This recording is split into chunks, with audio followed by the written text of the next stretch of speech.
আসসালামু আলাইকুম, সকলকে আমন্ত্রণ আনন্দ টিভি সংবাদে। আপনাদের সঙ্গে আছি আমি ছোয়া খন্দকার। ফেনী জেলার দাগনভূঞায় ডাকাতিকালে বাধা দেয় আব্দুল মান্নান নামে এক নৈশ প্রহরীকে গলায় গামছা পেঁচিয়ে শ্বাসরোধ করে হত্যা করেছে ডাকাত দল। বৃহস্পতিবার ভোরে উপজেলার বেকের বাজার এলাকায় ঘটনাটি ঘটে। এ সময় পুলিশের সঙ্গে গোলাগুলিতে ৩ ডাকাত নিহত হয়। এছাড়া আটক করা হয়েছে এক ডাকাতকে। ঘটনার তথ্য নিশ্চিত করেছেন দাগনভূঞা মডেল থানা ভারপ্রাপ্ত কর্মকর্তা আসলাম শিকদার। ঘটনাস্থল থেকে একটি পাইপগান, ৩টি বড় ছুরি সহ ডাকাতির সরঞ্জাম উদ্ধার এবং ব্যবহৃত ট্রাক জব্দ করা হয়।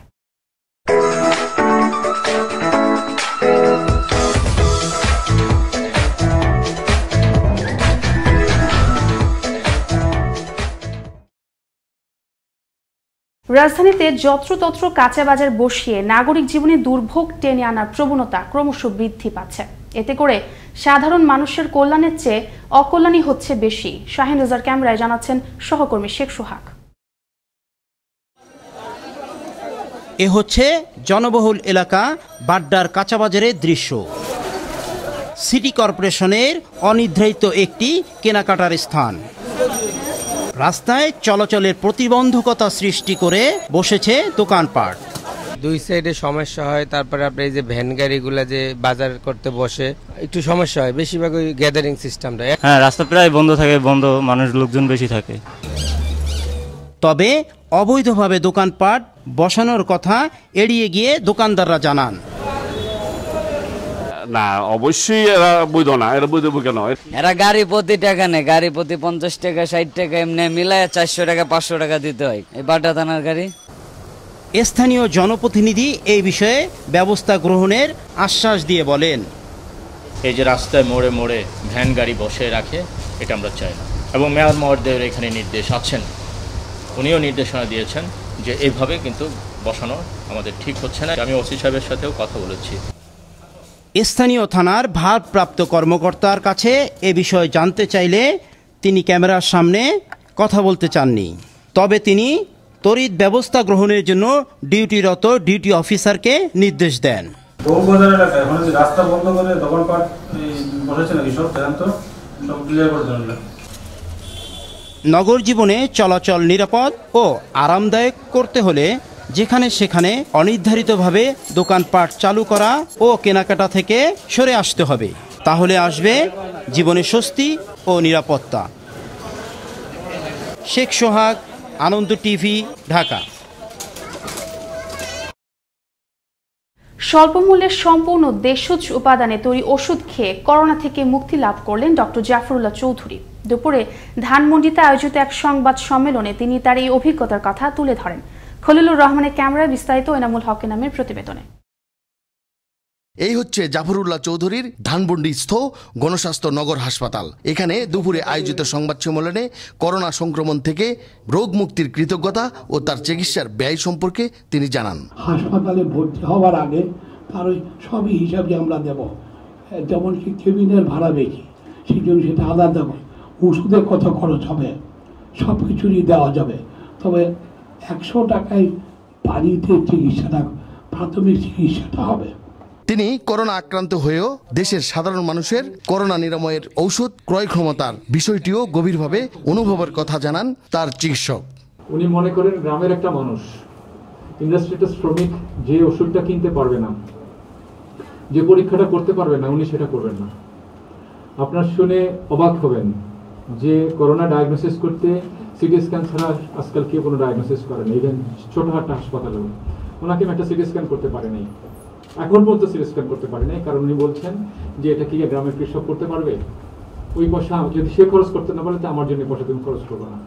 দেশজ উপাদানে চিকিৎসার ও সাফল্য যুগে যুগে এদেশের মানুষকে প্রেরণা যোগাবে এমন প্রত্যাশায় সকলের। এনামুল হক, আনন্দ টিভি, ঢাকা। করোনা ভাইরাসের কারণে ফ্লাইট চলাচল বন্ধ থাকার পর আবারও বাংলাদেশে শিডিউল ফ্লাইট পরিচালনা করছে এমিরেটস এয়ারলাইন্স। বুধবার রাত 1:52 এমিরেটসের EK585 ফ্লাইটটি হজরত শাহজালাল আন্তর্জাতিক বিমানবন্দর ত্যাগ করে। ফ্লাইটে সংযুক্ত আরব আমিরাতের নাগরিক ও ইউরোপগামী মোট 258 প্রবাসী বাংলাদেশে ছিল। করোনা ভাইরাস সংক্রমণ পরিস্থিতিতে আরও 89 জন থাইল্যান্ডের নাগরিক বাংলাদেশ থেকে নিজ দেশে ফিরে যাচ্ছেন। বৃহস্পতিবার ঢাকায় অবস্থিত রয়্যাল থাই দূতাবাস জানায় বেলা 1:30টার পর হযরত শাহজালাল আন্তর্জাতিক বিমানবন্দর থেকে ছেড়ে যাবে থাই লায়ন এয়ারের একটি বিশেষ ফ্লাইট, যা থাই দূতাবাসের আয়োজনে করোনা পরিস্থিতির মধ্যে চতুর্থ বিশেষ ফ্লাইট।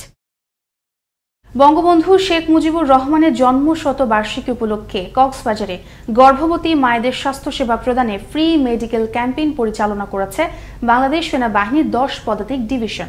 বুধবার রামু আলহাজ ফজল আম্বিয়া উচ্চ বিদ্যালয়ের প্রাঙ্গণে সেনাবাহিনীর 10 পদাতিক ডিভিশনের general officer commanding major general Mohammad Mainullah চৌধুরীর সার্বিক নির্দেশনায় সেনাবাহিনীর বিশেষজ্ঞ মহিলা চিকিৎসকগণ এই মেডিকেল ক্যাম্প পরিচালনা করেন।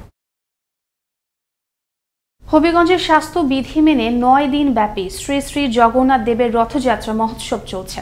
শ্রী শ্রী নরসিংহ জিউ মন্দিরের ভেতরে রথযাত্রা মহোৎসবের আনুষ্ঠানিকতা করা হয়েছে সীমিত।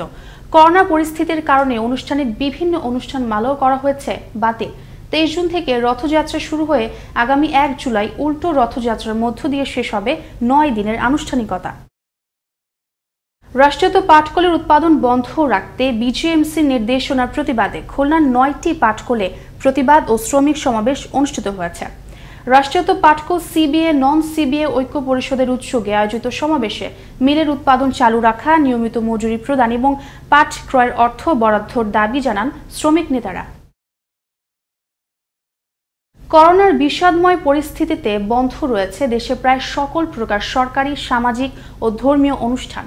এতে পেশা টিকিয়ে রাখতে হিমশিম খাচ্ছে রংপুর নগরের মাইক ও ডেকোরেটর ব্যবসায়ীরা।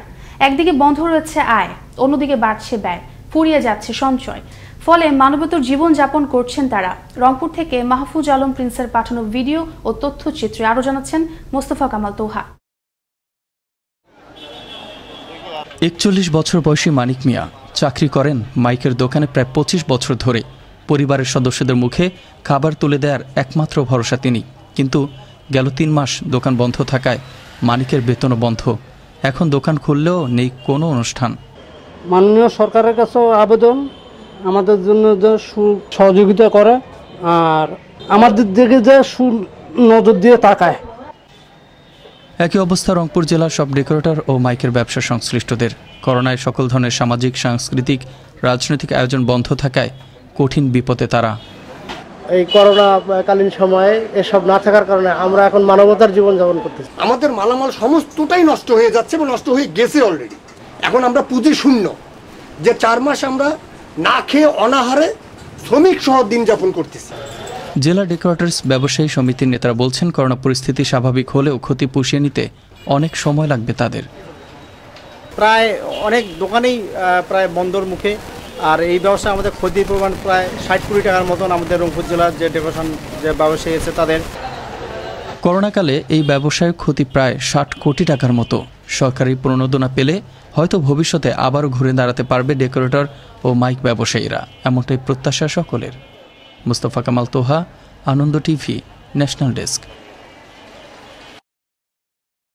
মানিকগঞ্জ 1 আসনের সংসদ সদস্য নাইমুর রহমান দুর্জয়ের বিরুদ্ধে কয়েকটি জাতীয় দৈনিকে সংবাদ প্রকাশের প্রতিবাদে মানিকগঞ্জের শিবালয়ে মানববন্ধন ও সংবাদ সম্মেলন করেছে শিবালয় উপজেলা ছাত্রলীগ। উপজেলা প্রেস ক্লাব কার্যালয়ের সামনে ঘণ্টাব্যাপী মানববন্ধনে অংশ নেয় ছাত্রলীগ সহ অন্যান্য অঙ্গ ও সহযোগী সংগঠনের নেতাকর্মীরা।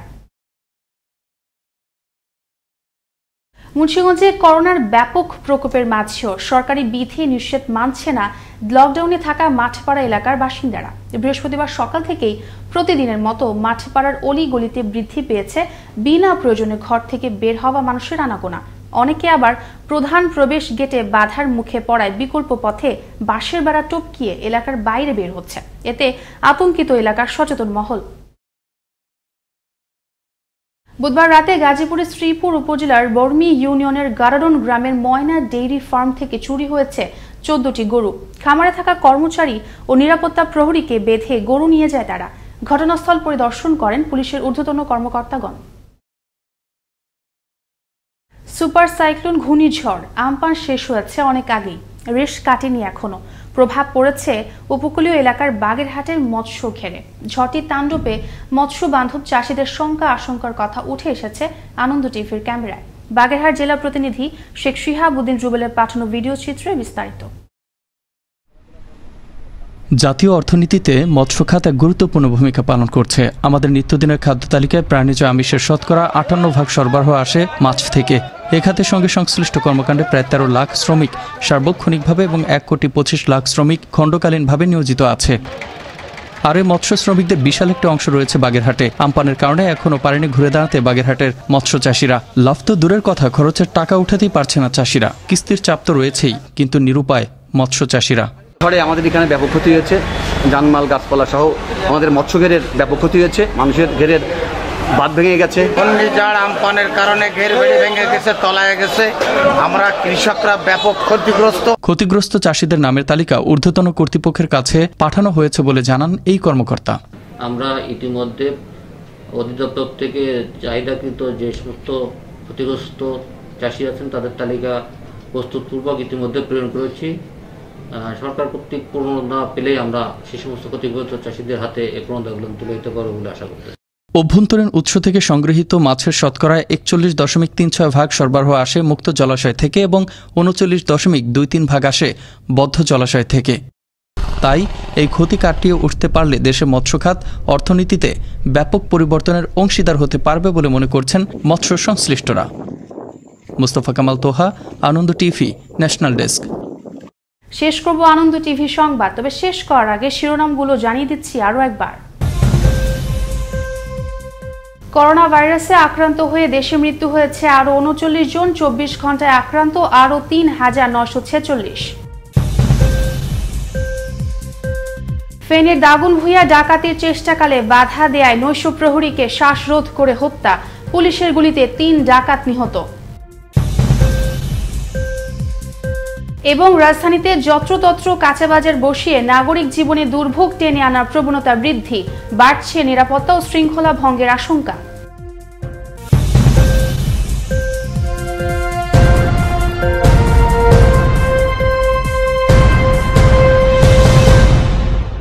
এই ছিল এখনকার মতো আনন্দ টিভি সংবাদ। দেখুন প্রতিদিন বিকেল 5:30 এবং রাত 9:30।